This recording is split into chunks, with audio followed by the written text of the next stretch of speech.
really had a lovely reunion.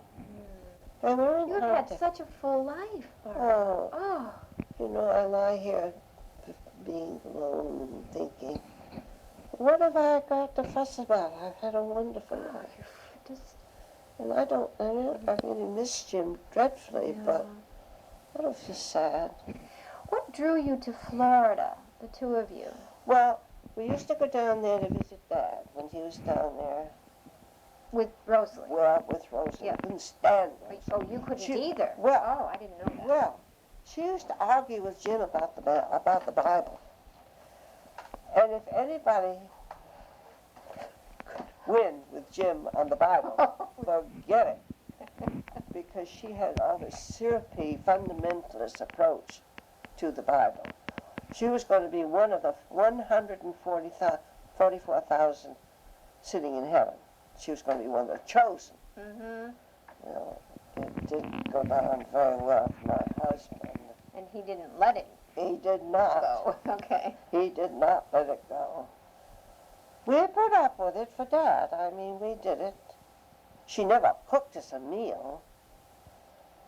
And we had to go out, take them out to dinner, which cost us money, and we didn't have much money at that point. I mean, we were still at the university. But we did it. Then Dad would bring her up to, she would come, take one of his roundabout trips, come into Bloomington, and she complained about Bloomington, wherever she went. So when she was there, one day she said, I'm not staying here any longer. She had a bird with her bird cage. So she carries the bird cage down to Dad's car. Then she goes up and she gets the suitcases and throws them down the stairs. Bang, bang, bang, bang. I'm not staying here any longer. Well, Dad had to go. Another time, maybe the next year, he brings her up here because he loves me. He thought it would be nice to nurse me. She did the same thing. Oh, what a terrible place. Oh, there's nothing here. Let's get out of here. And so she takes the suitcase and goes to go. And she did the same at Dick's. She was ugly. Yeah. Ugly. Absolutely ugly. How long did that relationship go for? I mean, was it your He stayed with her till she died. Oh, till she died first. He stayed there until she died. And Now- Aunt Annie and Aunt Edith were so upset because they knew. Yeah. Now, as soon as Jim retired, and then you retired, then you went down to Longboat Key. We debated about it. We really debated. We looked out in here in Brunswick, thinking we might come to Maine because we love Maine so much. But we had been down to St. Pete to visit Dad, and at one time he told us about Sarasota and drove us down Longboat Key to the Ringley Museum, where we had got out and had a nice walking around the grounds. We didn't go really into the museum, but we had the area. And then that didn't sell us on it at that point. But the next year, we were not retired yet, we had very close friends in the English department. Bill Wilson, who had taught at Brown too and was a good friend, who rented, they rented a place on Longboat. And they kept telling us how nice it was and how pretty it was and how private it was. So they kept at it. And so I think the following year, Debbie said, Mom, can we go down to Fort Myers Beach? One of her close friends, Linda Merritt, her father was in the philosophy department. They were renting a place down in Fort Myers Beach. And she said, instead of going to Grandpa's, can we go down to Fort Myers Beach? She said, that might be a good idea. We can have Grandpa come down to us to see us there. So that's exactly what happened. We went to Fort Myers Beach. We asked Bill and Ellen to come down and have lunch with us because they were out on longboat. Mhm. They came down and had lunch in an afternoon and said, don't hurry to buy here. Why don't you come up and spend a day on longboat on your way back to Indiana? So we did. And Bill took us all around longboat. And we fell in love with the place. It was so private and so nice. And the beach is glorious.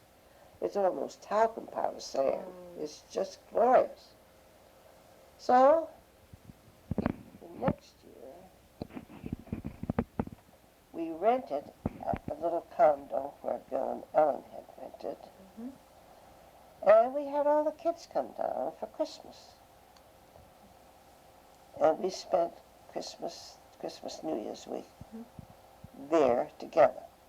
Martha and P.T. went, we couldn't put them all in our house, but we put them in White Sands Motel.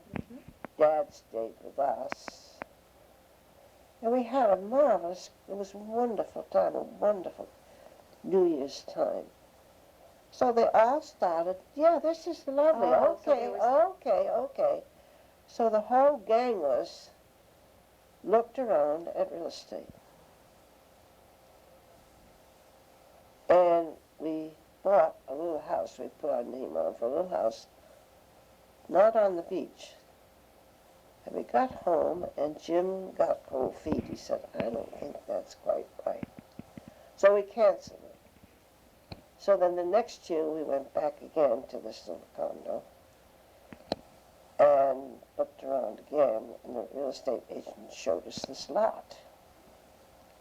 And it was beautiful. It was on the bay, it wasn't on the Gulf. Beautiful location. So we bought it. We bought the lot. And as it happened, the people who bought the lot next door came from Indianapolis. So we had they had friends who were quick friends. Yeah. And we bought the lot and built the house. And I said, well, what are we going to put up? And then I suddenly thought, well, I got Uncle Raymond to let us have those plans. And I liked that house. It was just what we wanted. But we had to put it on piers because there was danger of flooding, which it did do. It did flood.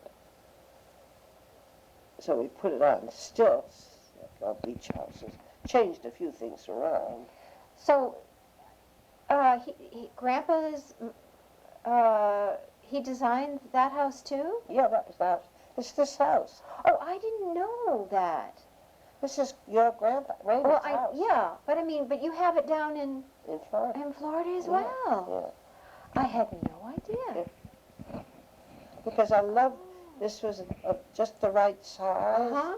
Only we didn't glass in the porch. The glass, it was a screen. Beautiful screen porch, you know. And you're able to be out in it year round in the porch area down there? Yeah. So we had a two-car carport underneath the house. And we came in with a stairway up to the living room. That was changed a little bit. But we also had, under the carport, a stairway into the kitchen. I see. Which worked for it. It was a lovely house, and beautiful house. I've got a picture of it. Yes, I'd like to see it. And it was just happy. And Dad was delighted. Because all I had to do was come over that Skyway Bridge, and it was only an hour drive. So for a long time, he came, you know, he and Ellen came all the time. They just loved it.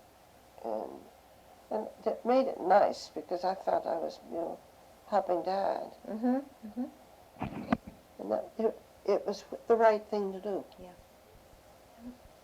So we have loved that house, and we've been very happy there.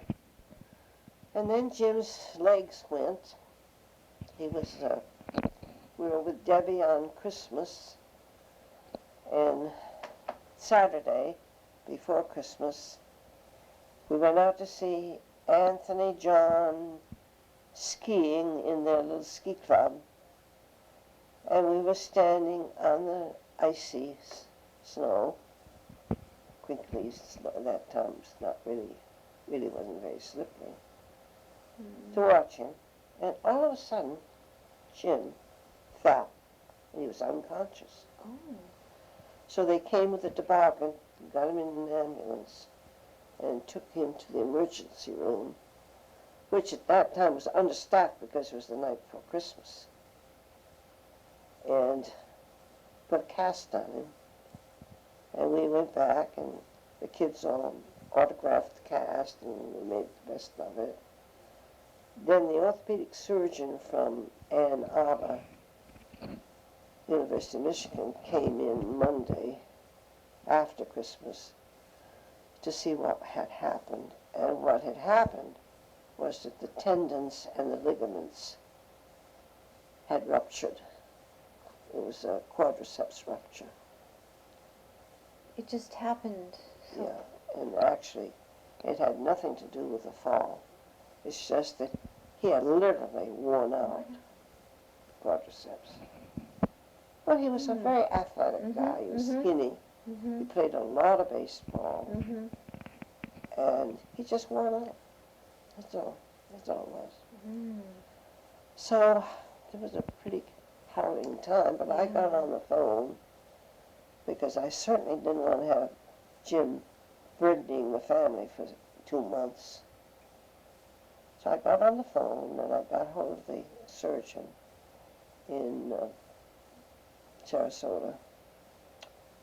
And we managed to get an emergency flight, get him on as an emergency on a Delta flight. And I got him back to Sarasota. And a neighbor came, and with a wheelchair, we got him back home. He humped up the stairs on his rear to get up, and then was put into bed.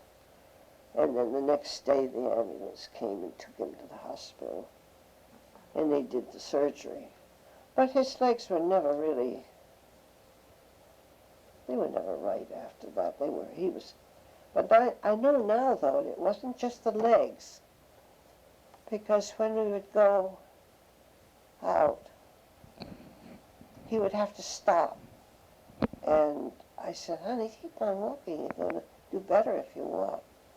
But I know now, and we didn't know then, that he had a leaky heart. He had a leaky valve. And that was what was making him a very tired man. Yep. And I didn't realize that. I was so sorry because I tried to get him to walk.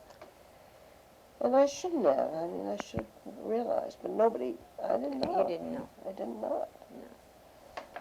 No. And so that's what happened. He had a heart attack. He fell flat on his face. And I had to call 911. And he was unconscious. Was that right in your home? Yeah.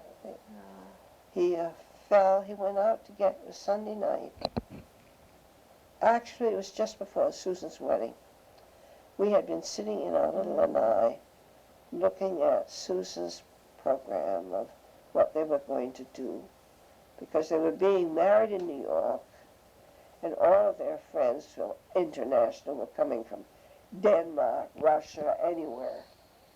And so they had planned a program of visit to Alice. They had a big party, a rehearsal night dinner, and then they planned a visit to Ellis Island or Chinatown or whatever before the wedding. And we were looking at it, and they said, Jim, you can't do a lot of walking, you know that. We've got to be careful. So we were trying to figure out exactly what would be best for him to do. And all of a sudden he said, oh, we have to put out the newspaper, the trash, Sunday night to be picked up Monday morning. I said, I'll do it. No, he said, I'll do it. So he went out and he took the newspapers out to the edge of the lawn where it was to be picked up. Came back and fell flat on his face in the courtyard. How long ago was this? 2 years. It was October 1999. And so it was, it was pretty harrowing. No, it wasn't. It was, he died, and that's when he died. It was July. The wedding was July 5th. Mm-hmm. So No, it wasn't. It was before that. When was it? Oh, I know. It was April. It was right after our wedding anniversary, because we'd had friends in for Sunday lunch. So it was April. It was April, maybe April 3rd or something like that. Mm-hmm. That was it. And then they took him to the local hospital, where he was conscious for a while. And when I went in, he said, "Bobby, you've got to get me out of here." And I said, "Honey, you can't." And so I said, "I have to go see the resigning doctor. I've got to find out what we are going to do." So I went to go into the doctor's office. He yelled, "Bobby, Bobby, Bobby," all the way down the hall.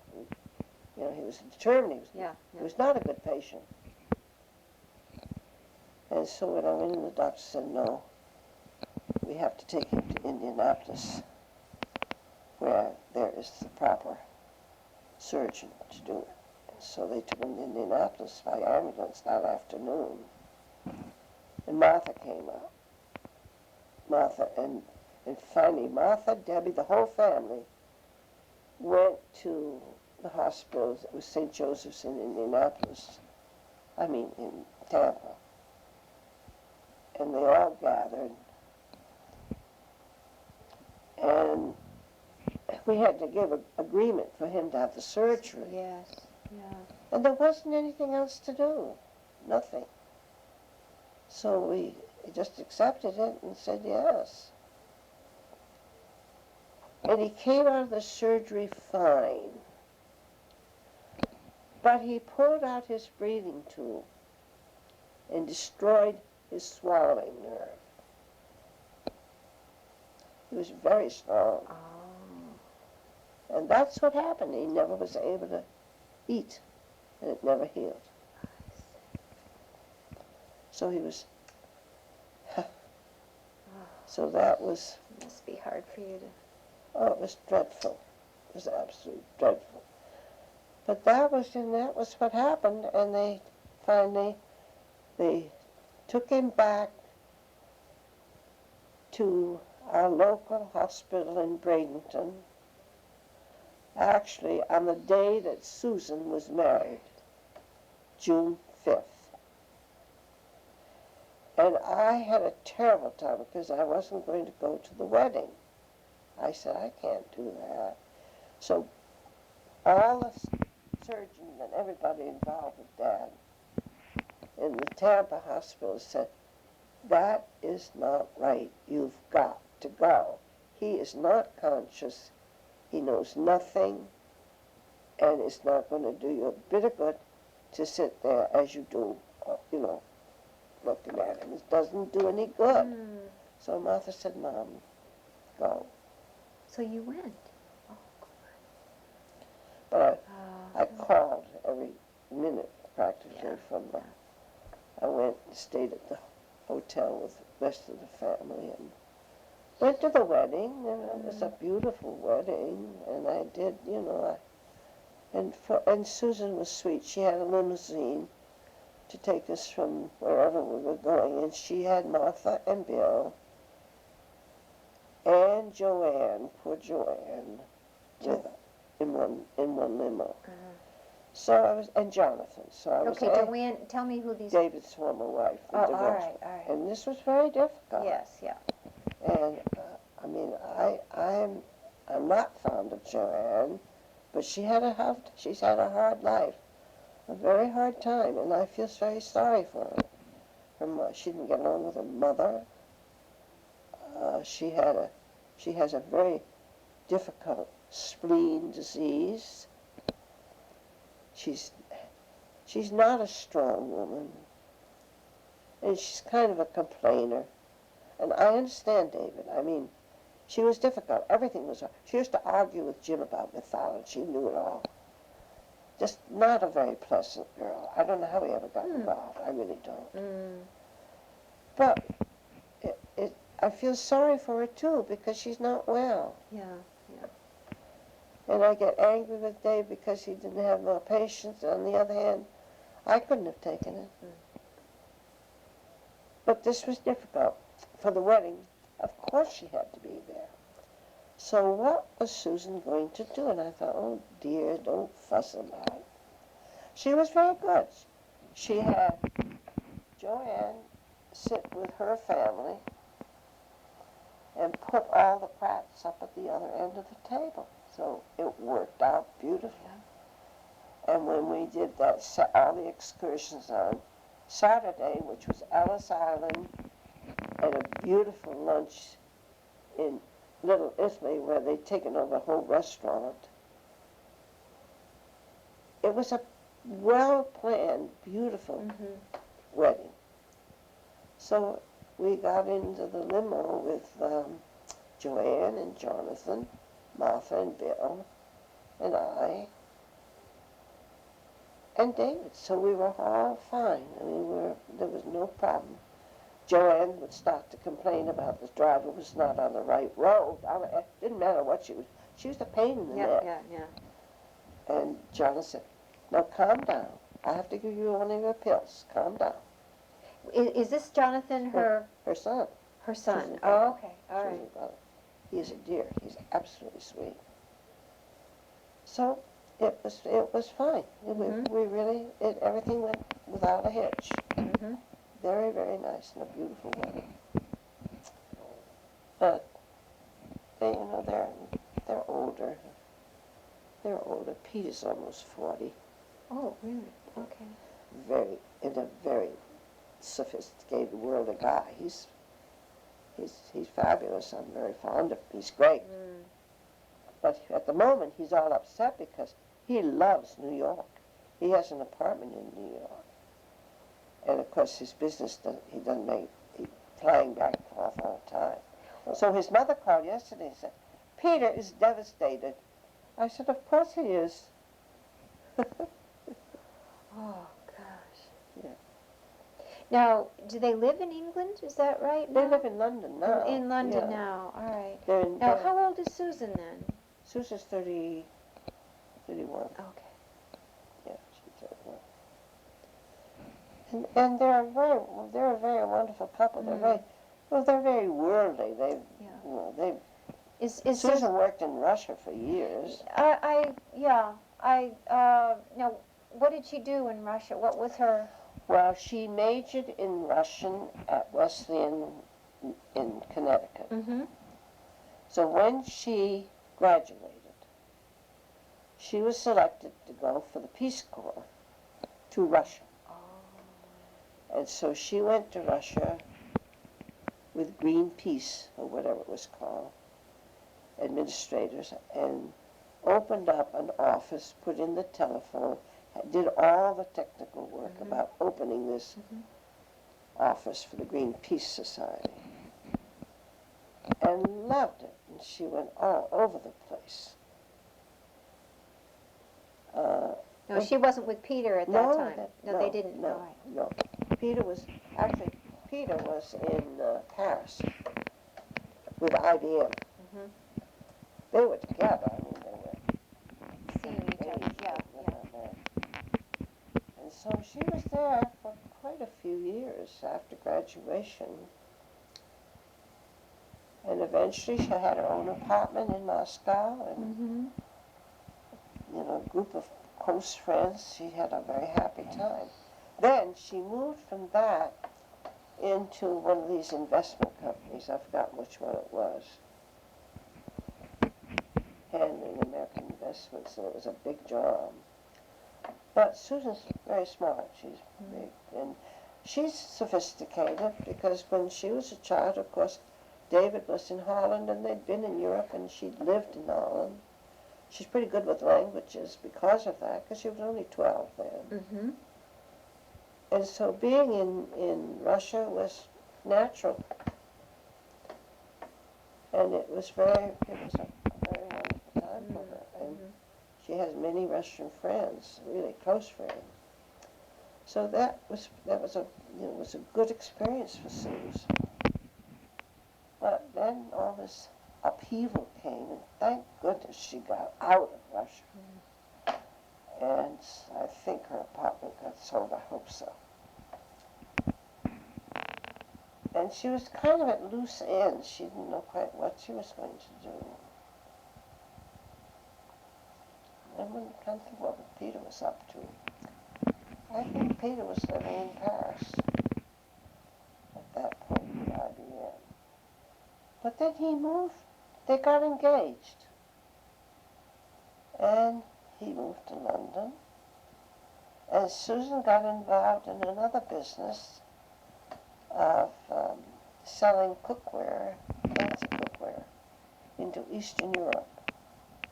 Well, she got involved with that, and then she decided she could open up her own business and formed a little company with some of her colleagues. But this last year, when I called over, we talk on the phone every once in a while, I called Peter and Susan, I don't know, to tell them something that was about their coming home at a visit.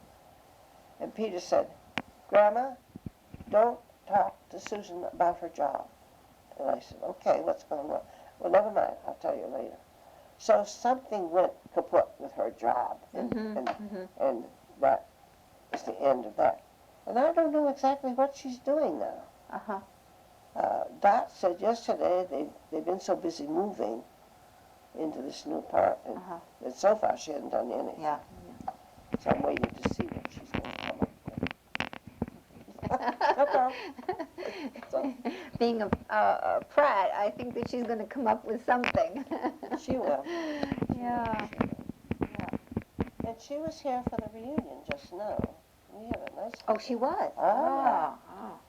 She was here. Did Peter come too? Peter came too, but not for the reunion day. He came after. Uh-huh. But they were here, and Susan stayed, and Peter's family came just after the reunion, and Debbie was furious.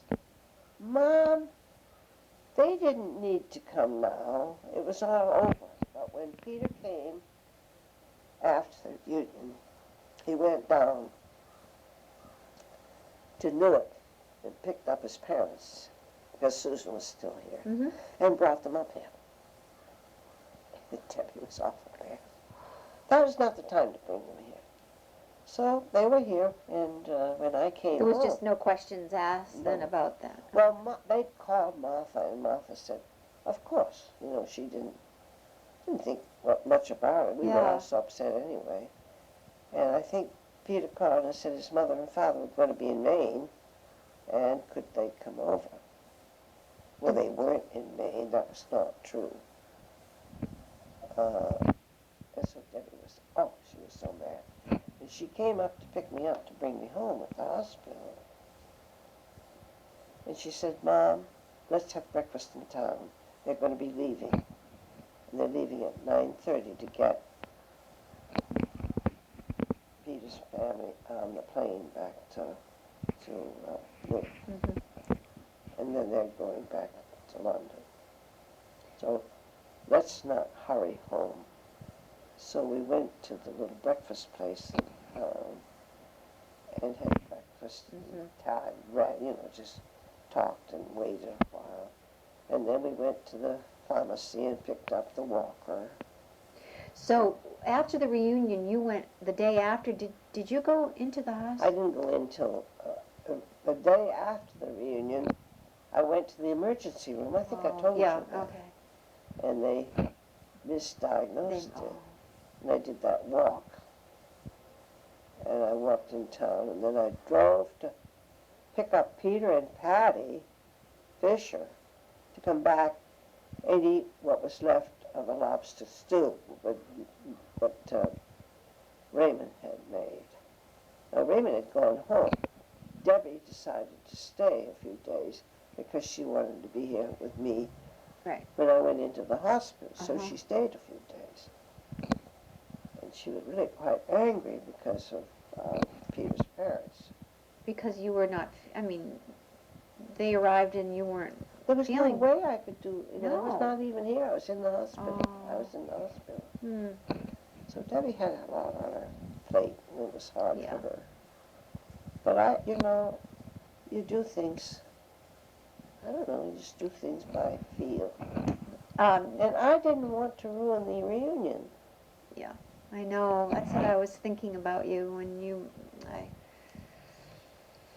And I didn't. No, you didn't. No, I didn't. I really didn't. They had a wonderful time. I heard that it was really nice. I saw some photos from Norma and Chet. I was over last weekend saying goodbye to them, and they showed me some of the Yeah, photos. yeah. Yeah. They had a good time. They had Yeah. a wonderful time. I saw the twins. Yes. Yeah, I had them over for lunch. And Carolyn wasn't feeling very good either. No, I know. She was sick. Mm. And we were more worried about Carolyn than anybody. Fun. But anyway, Debbie stayed because she knew something was wrong. And she was the one. Well, David and Kathy were here too. They didn't leave immediately.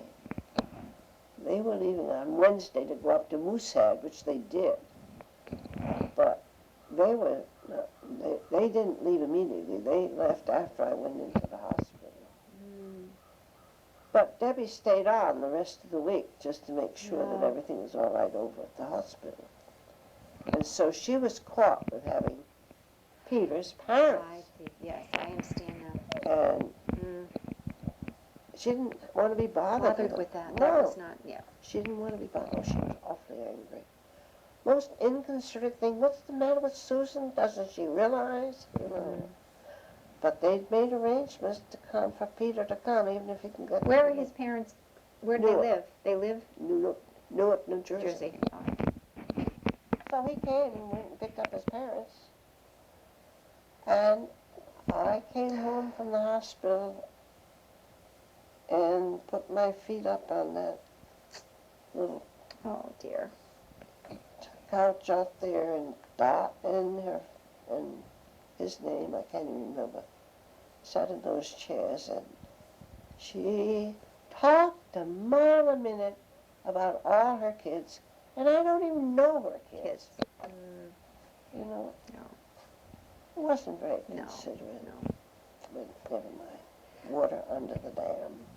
I talked to Debbie briefly a little while ago. Did she tell you that she called me? She called you, I know Yes, she- okay, all right. I didn't know whether you knew. Well, she wanted to call, make sure you were coming here. Yes, okay. That's Raymond and Debbie are terrible. I mean, they monitor everything. Well, it's nice. And Maeve said, Mother, I don't believe you're walking. I don't believe it. I think you're not. You know, you're bullheaded and you won't tell us the truth.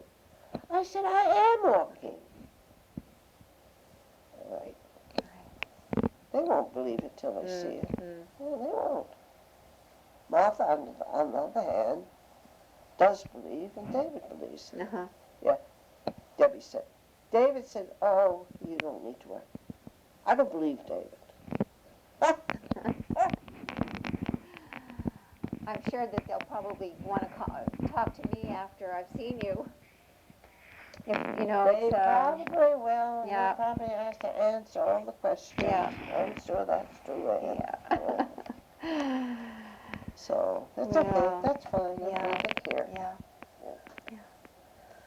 So that's, that's it. And I don't know, from where do I go now? I don't know. Where does life take me? I really said, I said, come on, I've done my job.